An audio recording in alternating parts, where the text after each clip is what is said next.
Okay, so once you enlist in the army, ఒకసారి మీరు సైన్యములో చేరిన తర్వాత మీ పేరు చేర్చబడిన తర్వాత you come under the commander Jesus. యేసు ప్రభు అనే సైన్యాధిపతి క్రిందకు మీరు వస్తారు. He's the commander. ఆయనే సైన్యాధిపతి. And you have to obey his instructions. ఆయన ఇచ్చేటువంటి ఆదేశాలను మీరు తప్పక లోబడాలి. If you disobey the instructions, ఆ ఆదేశములను మీరు ఉల్లంఘిస్తే, తప్పిపోతే you will be punished. మీకు శిక్ష విధించబడుతుంది. No, when you have good training, మీకు మంచి తర్బీదు ఉన్నప్పుడు there's nothing called retreat.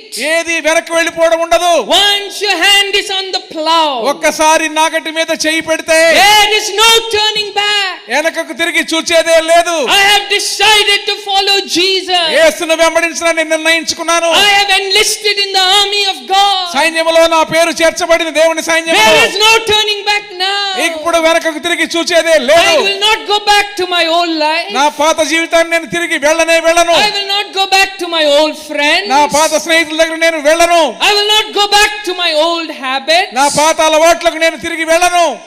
To the charge, we will charge forward. ముందుకు వెళ్ళమనే ఆదేశం మాకు ఇవ్వబడింది. In fact, that's what St. Paul tells Timothy. ఇక్కడ Timothy Entangleth himself with the affairs of this life.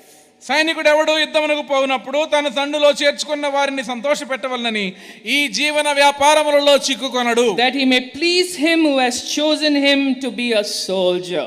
తనను దండులో చేర్చుకున్న వారిని సంతోషపెట్టవలనని.